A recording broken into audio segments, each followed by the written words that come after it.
तो अगर आप greatest footballers of all time की बात करते हो तो आपके दिमाग में सिर्फ दो नाम आएंगे, एक है क्रिस्टियानो रोनाल्डो और दूसरे हैं लियोनेल मेसी।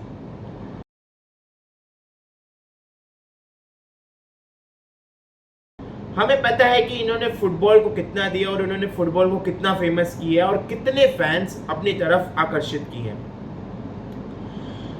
तो आज हम बात करेंगे लियोनेल मेसी के बारे में, जिनका आज जन्मदिन भी है और उसके साथ साथ वो आज 38 ईयर्स के हो चुके हैं।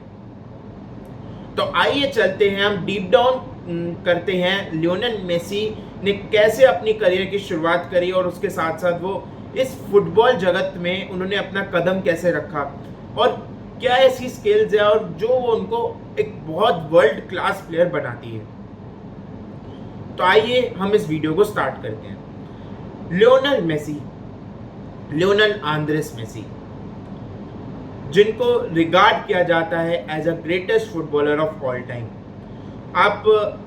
आप उन्होंने अपने करियर के अचीवमेंट्स की अगर हम बात करें तो बार्सिलोना के साथ ट्रेबल जीतना 2014-15 का, उसके अलावा भी उन्होंने बहुत से ला लीगा जितवाए हैं। उसके अलावा जो अर्जेंटीना को उन्होंने वर्ल्ड कप जितवाया, जो कि 2014 में उनको डिसअपॉइंटमेंट मिला था, 2018 में भी उनको डिसअपॉइंटमेंट मिली, 2014 के फाइनल में हारे जर्मनी से, और फाइनली फिर 2022 में उन्होंने अपना वर्ल्ड कप जितवाया। कोपा अमेरिका उन्होंने 2 कोपा अमेरिका जितवा चुके हैं। तो अपने करियर में उन्होंने ऑलमोस्ट सब कुछ हासिल कर चुके हैं और एक best player in the history के वो रिकॉर्ड बुक्स में उनका नाम शामिल होता है। उन्होंने अपने इतिहास में 8 बैलन डोर जीत चुके हैं, जो कि सबसे ज़्यादा है अगर आप किसी भी प्लेयर से कंपेयर करते हो। तो आइए चलते हैं और हम इनके करियर के बारे में थोड़ा सा डीप डाउन करते हैं। तो सबसे पहले अगर हम स्टार्ट करते हैं उनके स्टार्टिंग ऑफ द करियर से, तो उन्होंने अपना जो फुटबॉल जो था, सबसे पहले वो अर्जेंटीना के लिए खेलते थे, रोजारियो में वो फुटबॉल खेलते थे। फिर बार्सिलोना के कुछ स्काउट्स ने उनके ऊपर नज़र डाली और उनको अपनी जो ला मासिया, जो बार्सिलोना की सबसे ज़्यादा फेमस अकेडमी है, उसमें उनको शामिल किया गया। तो जब वो खेलना स्टार्ट किया ना, तभी से लोगों को पता चल गया कि he is one of the best players and will be the one of the greatest players. अब चलते हैं थोड़ा सा हम, जब उन्होंने अपनी करियर की स्टार्ट करी 2008 से 10 लेकर, वो ला लीगा के टॉप स्कोरर्स में से एक थे और जो उनका प्लेइंग एबिलिटी थी, जो पासेस निकालते थे, उसकी तो मतलब आप जितनी तारीफ करो उतनी कम है। हम अगर मेसी के करियर की स्टार्टिंग से बात करते हैं तो उनको हमेशा से क्रिस्टियानो रोनाल्डो से कंपेयर किया जाता था। क्रिस्टियानो रोनाल्डो जो थे वो वॉज अबाउट उनकी गोल स्कोरिंग, उनका जो एथलेटिसिज्म था, उनका एटीट्यूड था, क्योंकि जो बोलते थे वो करके दिखाते थे।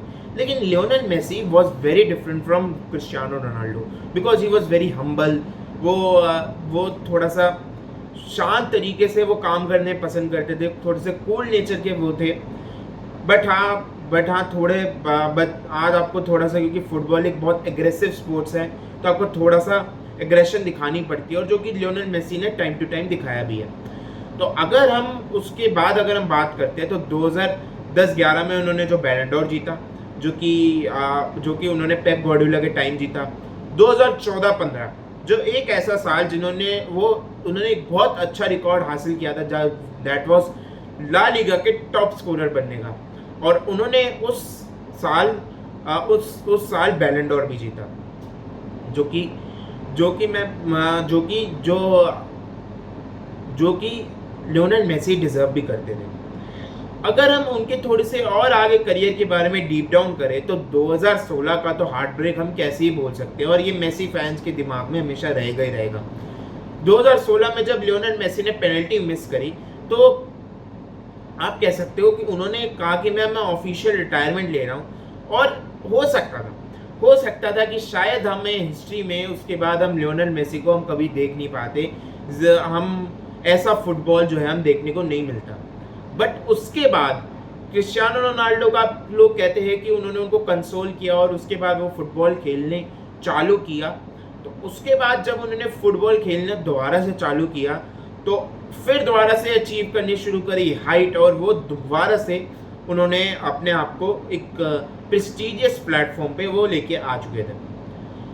तो उसके बाद उनके करियर में कोपा अमेरिका आया, बार्सिलोना के लिए तो वो गोल स्कोर कर ही रहे थे, असिस्ट दे ही रहे थे। अब हम थोड़े से प्लेइंग स्टाइल की बात करते हैं। देखो मेसी ना इज दैट प्लेयर कि जिसको आप फील्ड पे 90 मिनट्स भी खिला दो तो वो उसका जो प्लेइंग स्टाइल है और जो उसके पास जो वो नॉलेज है, फुटबॉल का आईक्यू जिसे हम कहते हैं, वो बहुत ही टॉप नॉच है। और वही जो वो नॉलेज है उसको यूज़ करते हैं बहुत अच्छे तरीके से। वो अपना जो दिमाग है ना वो चारों तरफ दौड़ाते रहते हैं कि कब उनको ड्रिबलिंग करनी है, कब उनको पास करना है। उनके पास एक फुटबॉलर के लिए हर चीज़ थी जो एक प्लेयर को चाहिए होती थी। वो गोल स्कोरिंग एबिलिटी भी थी। तो आप ये कह सकते हो कि जो लियोनेल मेसी है वो greatest footballer of all time थे और अभी भी रहेंगे, क्योंकि उनके पास वो दिमाग, वो क्वालिटी, वो फुटबॉल आईक्यू, वो फ्री किक एबिलिटी, जो वो फ्री किक मारी थी वर्सेस लिवरपूल, वो तो कोई कैसे ही भूल सकता है, क्योंकि वो जिस तरीके से उन्होंने वो एग्जीक्यूट प्रॉपर टाइमिंग के साथ, proper placement, one of the best free kicks कही जाती। पर हाँ, मानते हूँ मैं कि क्रिस्टियानो रोनाल्डो ने बहुत सी फ्री किक्स मारी है जो कि बहुत ही पावर और एजिलिटी, बहुत डिफरेंस है यहाँ पर क्रिस्टियानो रोनाल्डो लियोनेल मेसी के फ्री किक्स में भी, जो कि हम किसी और वीडियो में बारे में बात करेंगे।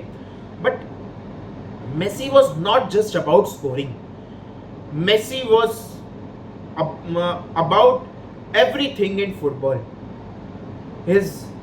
वो जो डीप आता था, डीप से बॉल सर्कुलेट भी कर सकता था, वो ड्रिबलिंग करके वो अंकारा मेसी वाला गोल तो भाई सबको पता ही है वो किस तरीके से उन्होंने गोल मारा था। उसके बाद अब थोड़ा सा हम डीप डाउन करते हैं 2022 के वर्ल्ड कप के बारे में, जिसके बहुत सारे बोला जाता है लोगों के द्वारा कि that world cup was rigged. But अगर आप रिग्ड बोल के एक प्लेयर का जो है उसको डाउन दिखा रहे हो कि मेसी ने जो अचीव किया वो बिल्कुल कुछ मायने नहीं रखता, बट वो वर्ल्ड कप रिग्ड था क्योंकि वो उसमें अर्जेंटीना जीती और फीफा जो वर्ल्ड कप था वो रिग्ड था। आप शायद भूल जाते हो लियोनेल मेसी का जो गोल था अगेंस्ट मेक्सिको, आप भूल जाते हो जो लियोनेल मेसी ने जो काम किया था अगेंस्ट क्रोएशिया वाले गेम में, जो उसने पास निकाल के असिस्ट दिया था। तो मेसी एट दैट उस टाइम पे कितनी एज का था, 35, और अब 37 के बावजूद हमने देखा कि किस तरीके से उन्होंने इंटर मियामी के लिए वो अपनी जो है वो कैरी कर रहे हैं इंटर मियामी को। जो फ्री किक मारी उन्होंने पोर्तो के against, that was a world class free kick. तो अभी भी मेसी में वो क्वालिटी है, वो आईक्यू, जरूर आप कह सकते हो कि थोड़ा सा फिजिकली थोड़ा सा वो हो सकता है कि मेसी अब वो उस लेवल पे कम्पीट नहीं तो ना कर पाए, बट वो फुटबॉल आईक्यू, वो ड्रिबलिंग, वो नहीं जाएगी मेसी के अंदर से, फुटबॉल नहीं जाएगी। और जब तक मेसी है ये फुटबॉल का नाम बनता रहेगा, और फुटबॉल जो है वो अभी भी ऐसे मेसी जो है वो greatest player of all time, वो हमेशा थे, रहेंगे और अभी भी हैं।